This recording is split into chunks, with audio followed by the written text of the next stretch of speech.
Shout out day kang ma'am nga nag-ingon siya nga unta na before and after. So mao na dahil ni atong before and after mga kabornox no.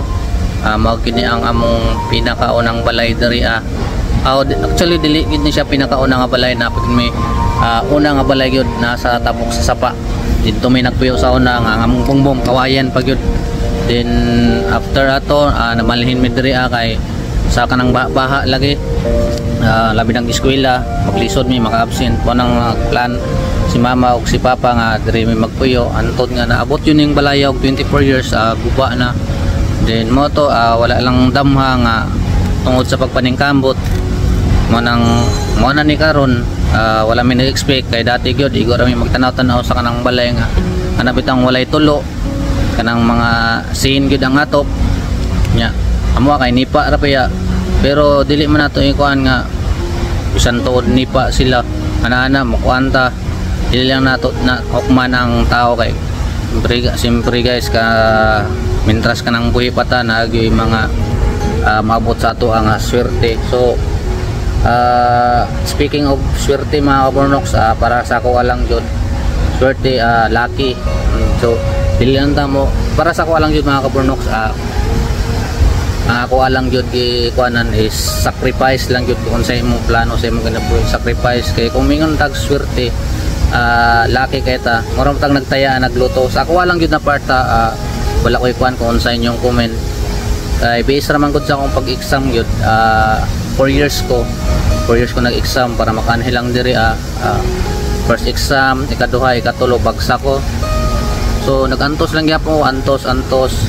antos sakripisyo lang yun siya di lang yun na mawad ang pag-asa kung natay plano sa kinabuhi. So mao ni ang among kuan nga first priority gid namo is mabalayan namong ginikanan kay isa po na namo nga rason kay tungod kay usahay musumbong si mama sa mo nga naghana daw mo tan-aw sa among balay kay sikat lang yung balay kay naghibuslot nga wala na naghirig na paana mulubong na sa yuta so wala kanang lipay lang may ngana na nga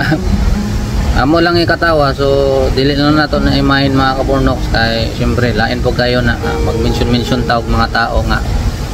imbalingan lang challenge lang namo to sa among kagalingon nga wala yung migi pan nga tao syempre ana man gyud ang atong kinabuhi normal lang gyud na basta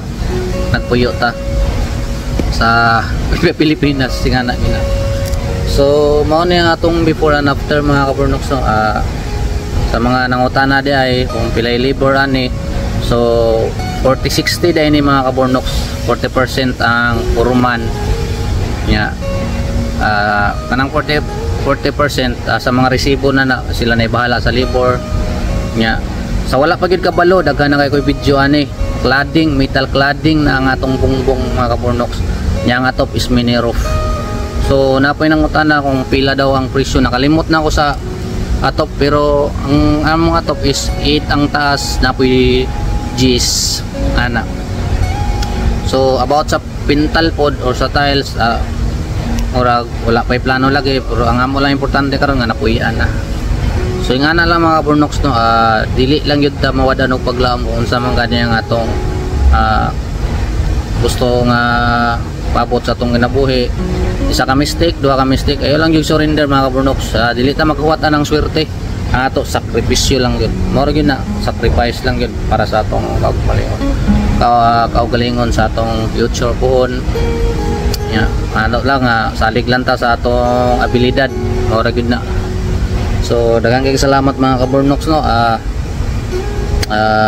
nawagan mo yung mga comment diha nga pwede nato i-video pre mo tanan. So mo pay pag-out na mo diri ang mga kabornox alas 5. So daghang salamat God bless sa inyong tanan ampo lang ta kanunay.